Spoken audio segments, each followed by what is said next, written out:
ini kan khawatir dan Bang Rahmat juga takut juga nih karena sudah ramai kan, jadi dia khawatirkan keselamatan istrinya.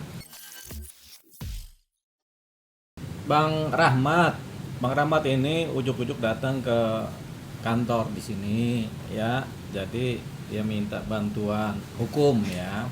Tentang apa? Yaitu tentang istrinya ya Bang Rahmat ya. Iya, Pak. Istrinya itu namanya Mbak Nur yang bekerja di tempatnya Ibu Erin. Bu Erin ini yang lagi ramai itu kan. Jadi kedatangannya minta bantuan pertolongan ya. Ya, untuk apa? Untuk karena ini Mbak Nur ini kan ART yang bekerja di tempatnya Bu Erin. Nah, ART ini kemudian minta via WhatsApp caranya bagaimana berkomunikasi dengan Bang Rahmat. Bang Rahmat ini suaminya Nur, ART ini kan.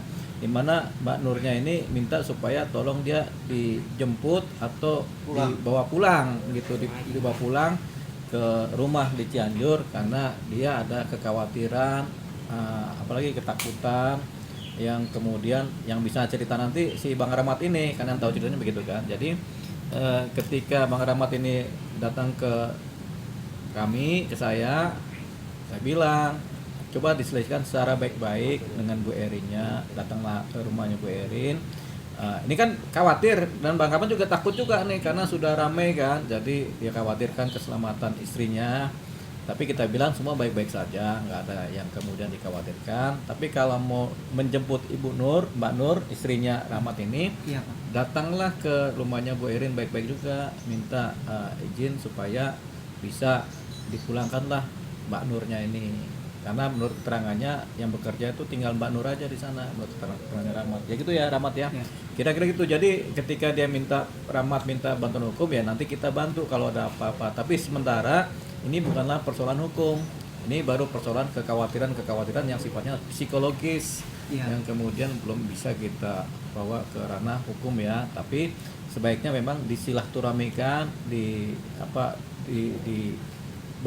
pertemukan dengan Bu Erin. Nanti kan Pak Rahmat punya legal standing sebagai suaminya ART tadi kan Mbak Nur, jadi biar dia aja yang bertemu dengan Mbak Erin. Tapi kalau ada apa-apa, misalnya ada apa-apa yang berat-berat yang nyerempet ke persoalan hukum, nanti saya akan bantu. Apakah Abang akan menemani nanti ketika Bang Rahmat ini menjemput istrinya gitu? Oh enggak, kan ini kan masih sifatnya kan silaturahmi kan, biar nanti secara baik-baik lah Bang Rahmat ini datang ke rumahnya Bu Erin supaya nanti siapa tahu Mbak Nurnya bisa pulang. Tapi kalau memang ada sifatnya kesulitan bisa datang lagi ke kami untuk kemudian kita bantu secara persuasifnya. Bang Bang, Rahmat, Bang, Bang Rahmat hukum mungkin apa sih, Bang, biasanya kekhawatiran yang seperti apa diberikan? mungkin yang dirasakan Ya. oleh Pak Rahmat sebagai suami nih? Kalau yang pertama saya khawatirannya itu nggak ada kabar udah hampir 3 minggu, terus pertama orang tua saya shock, orang tua saya nyampe sampai diimpus orang tua saya.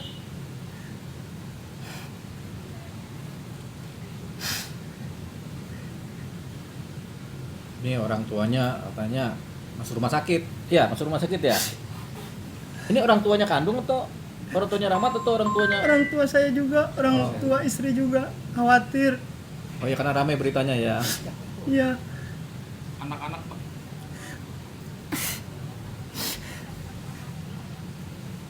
Ya jadi Bang Rahmat ini dari Cianjur jauh-jauh karena perintah keluarga dia berangkat dari Iya, Cianjur. saya tanggung jawab sebagai suami gitu nyari kabar istri.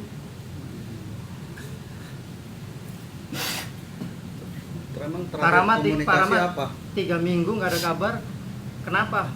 Biasanya ngasih kabar berarti ini. Kenapa Biasanya 3 sebelum minggu? yang viral-viral itu istri saya ngabarin biasa seperti biasa, cuman tiba-tiba susah dihubungin.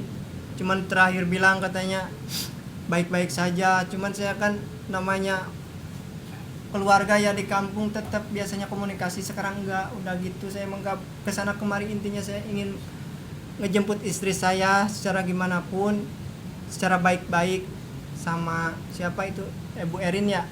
Saya mau secara kekeluargaan intinya gitu aja, udah nggak kesana kemari gitu. Saya pengen tahu aja apa Kondisi. kondisi istri saya, udah gitu aja. Tapi katanya sempat ke Pak RT rumah. Oh sempet, saya dari kampung tuh hari Jumat sempet ke rumah Pak RT nyari nanya-nanya, soalnya takut kan kalau nggak lapor takut kenapa-napa gitu saya. Kayak izin dulu sama Bu RT, kata Bu RT kalau bilang aja boleh ke sana, bilang aja udah lapor sama Pak RT. Nah habis dari situ saya ke rumahnya Bu Erin. Nah ketemu sapam, nggak tahu sapam yang lama apa baru itu. Nah saya bilang mau ketemu, saya suaminya Nur, mau ketemu Bu Erin atau istri saya, bisa nggak? Oh bisa katanya. Nah tiba-tiba istri saya keluar. Nah di situ saya cerita sama istri saya Terakhir komunikasi apa? kemarin hari Jumat Bang, Apa? tapi sebelumnya Komunikasinya apa? lewat apa? secara langsung, Kok ketemu pas ketemu langsung. Kan saya dari kampung langsung ke rumah Bu Erin. Penyampaiannya seperti apa mungkin? Penyampaian intinya istri saya itu mau pulang, nggak betah, takut, was-was, trauma. Kalau misalkan dia nggak mau pulang, dia mau kabur, saya takut. Itu yang saya takutin, takut kabur. Bang, emang udah berapa lama sih? Emang udah berapa lama sih kerja di Bu Erin sendiri? Kalau nggak salah udah sebulan lebih lah. Oh, baru. Ya baru. Sama kayak teman-temannya kayak itu. Abang selain takut kabur, apa yang abang takutkan yang terjadi dengan istri? Apakah? Takutnya fisiologinya itu kena. Apa kalau dari cerita Psikisnya itu dari cerita istri pernah mendapatkan perlakuan fisik dari? belum pernah. Cuman karena ketakutan aja. Ketakutan semenjak kejadian itu, terus kayak ngomongnya gitu, mungkin nggak tahu lah, itu mah istri saya yang tahu. Cuman saya mah informasi dari istri, kabar yang kemarin itu pokoknya nggak betah, pingin pulang karena yang lain udah pada pulang katanya. Dia tinggal, kalau nggak salah tinggal sendiri sekarang. Istri bawa HP nggak di? Oh kalau HP itu makanya saya nyampe dari kampung ke rumah Bu Erin itu karena nggak ada komunikasi, justru HP itu mungkin ditahan apa gimana, belum tahu saya itu. Pas ketemu istri bilang apa? HP kemana gitu? Oh bilangnya emang ditahan itu HP-nya. Alasannya apa? Alasannya nggak tahu, istri saya nggak bilang alasannya, cuman ditahan. Makanya istri saya cuma bilang begini, kalau misalkan HP udah dikasih nanti dikabarin, udah gitu aja. Tapi sekarang minta bantuan, pengen pulang cepet-cepet gitu aja istri saya. Dulu nggak pernah ditahan ya? Dulu Belum, pernah. sebelum kejadian nggak ditahan, biasa normal, komunikasi normal biasa. Oh, gara-gara kasusnya viral, Erin viral baru ditahan HP-nya itu, benar? Oh benar. Bang Deo, kalau melihat tadi sempat bilang istrinya HP-nya ditahan, itu gimana Bang? Dari sisi hukum ada unsur pidana atau seperti apa Abang melihatnya? Jadi kita belum bisa pastikan infonya ditahan apa tidak, kan kita nggak tahu. Ya tapi kalau menurut keterangannya Bang Rahmat ini kan katanya ditahan. Ya kalau handphone ditahan kan itu kan asasi orang pegang handphone ya. Tapi kan kadang-kadang dalam satu pekerjaan ada handphone yang nggak boleh dipakai begitu, tapi tidak ditahan gitu. Jadi pas masa jam kerja mungkin handphone ditinggal di locker kan begitu kan, tapi nggak ditahan. Nah, kalau handphone ditahan berarti kan ada pelanggaran juga. Iya paling dasar pelanggaran hak asasi manusia lah kan. Orang sekarang boleh pegang alat komunikasi handphone kan, tapi kalau ditahan nggak boleh pegang handphone, apalagi sampai 3 minggu nih ceritanya kan. Berarti itu ada unsur-unsur potensi pelanggaran hukumnya. Apa pelanggaran hukumnya nanti kita tetik sama-sama, tapi ini kan belum pasti. Dalam kondisi yang belum pasti kita perlu cari tahu apakah handphonenya rusak atau apa, atau kita mana tahu kan begitu kan. Jadi kita anggapnya ini masih keadaan biasa sampai pada titik diketahui.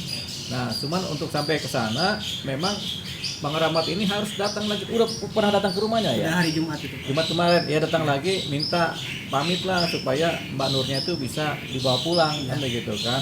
Dengan alasan kondisi sekarang ini nggak memungkinkan bekerja lagi karena ada yang sifatnya kemudian menjadi persoalan hukum kan. Jadi begini, kadang-kadang kita ini kalau bekerja terikat dengan kontrak, tapi kalau kemudian kontrak ini ternyata di lapangannya ada persoalan-persoalan hukum yang terjadi, ini beresiko juga. Makanya ada yang namanya keadaan force majeure. Karena keadaan inilah tentunya daripada timbul keributan lain, akhirnya bisa dibawa pulang tanpa kemudian dianggap melanggar kontrak. Jadi kita anggapannya ini lagi force majeure lah di keluarganya Bu Erin ini karena terjadinya beberapa skenario laporan-laporan polisi kan yang sifatnya persoalan hukum kan. Jadi mumpung si Nur ini belum ada persoalan hukum, dia dibawa pulang aja begitu.